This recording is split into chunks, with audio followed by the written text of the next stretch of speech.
Hello, English 242 students. Welcome to week one, module one, if you will. This week, we're going to talk a little bit about William Wordsworth and also Samuel Taylor Coleridge.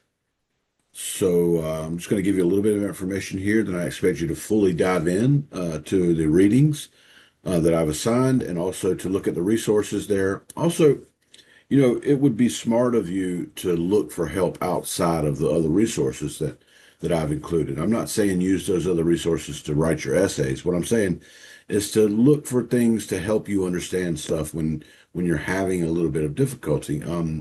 For instance, when I first studied British literature in community college, I had a lovely professor who we were reading Shakespeare, and I was having a hard time, and he explained to me that there were summaries of Shakespeare that I could read.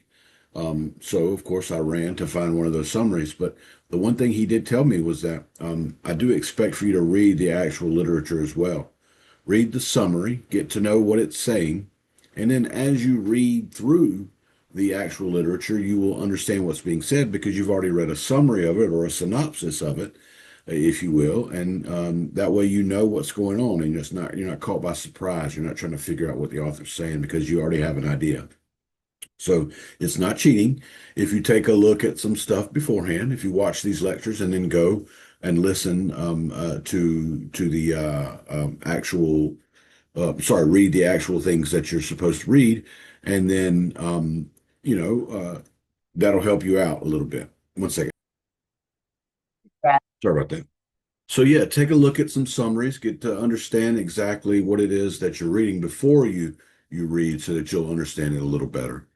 I'm going to start a little bit today by giving you some information on Mr. Wordsworth, William Wordsworth, and then we'll move into Coleridge, like I said before. You'll need this information for the lecture quiz, the video lecture quiz that will be involved every week. We'll have one of these where you'll listen to my lecture. I'll give you a password during this lecture that you're allowed to use to take the quiz with.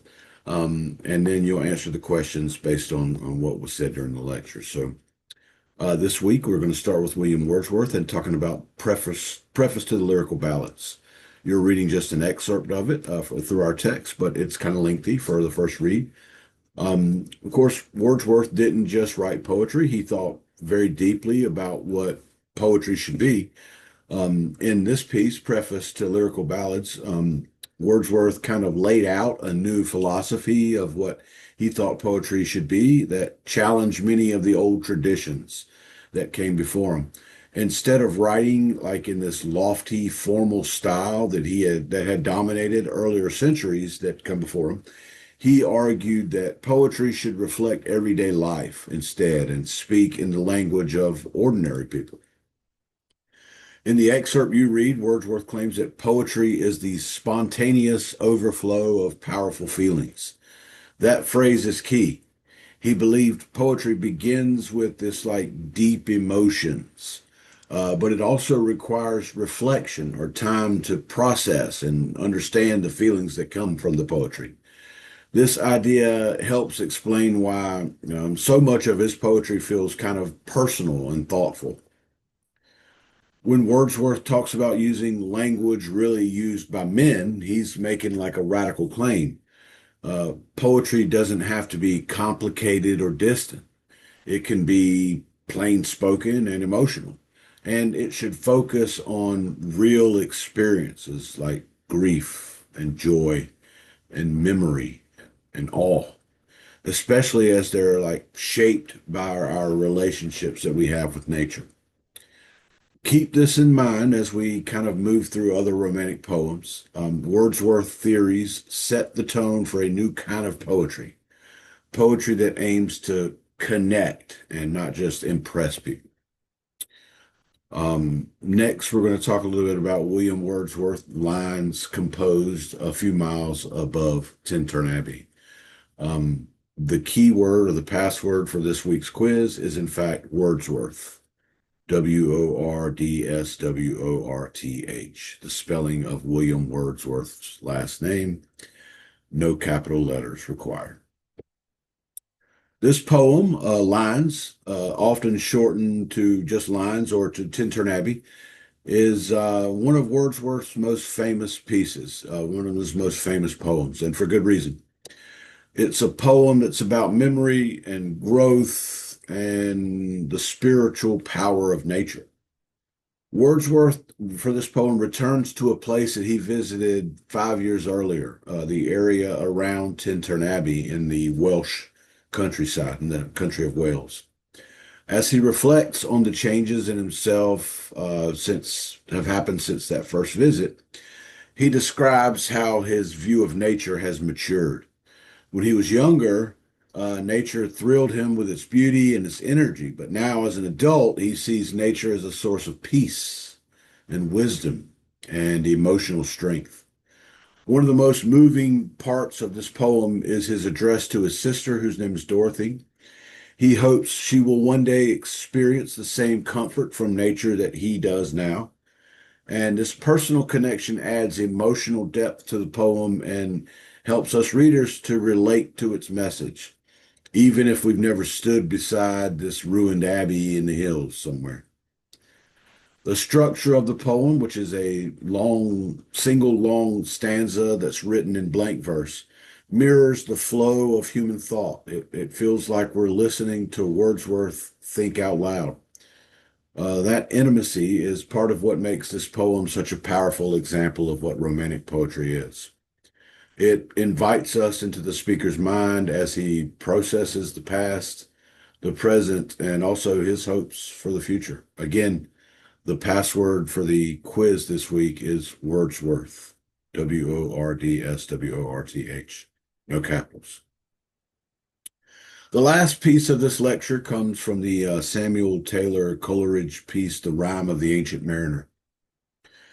If Wordsworth poetry feels to you like gentle and reflective stuff, then Coleridge's Rime of the Ancient Mariner is its haunting, dramatic counterpart.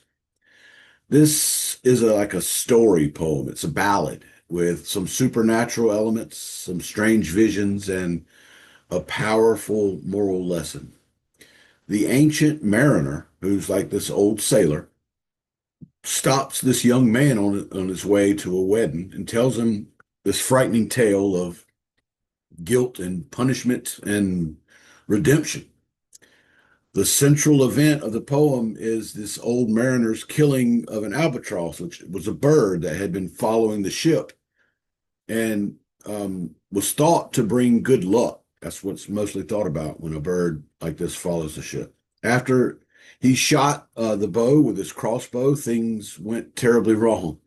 The ship becomes cursed, the crew dies, and then the ancient mariner is left all alone, surrounded by slimy things in the sea. It's a real grim picture that he paints, but also a symbolic one. The albatross becomes this symbol of a violated nature and a spiritual failure within. When the mariner is finally able to pray after like appreciating the beauty of even the smallest of sea creatures, he begins his path to redemption. But his punishment is not over. He must now roam the world telling his story to strangers as a warning. In this poem, Coleridge uses vivid imagery, strange events, and like this musical rhythm to draw readers into a world that feels both real and dreamlike. Unlike Wordsworth, who focuses on inner peace and nature's gentle guidance, Coleridge shows us what happens when we turn away from the natural and the spiritual world, and then what it takes to find our way back from there. So that's the lecture for this week. All of the answers to the quiz should be in the lecture you just watched. If you need to watch it over again, you may. The quiz is a 10-minute quiz, and it ends in 10 minutes, and it cuts off in 10 minutes. And I hope you have good luck with it this week, and we'll hear from you later.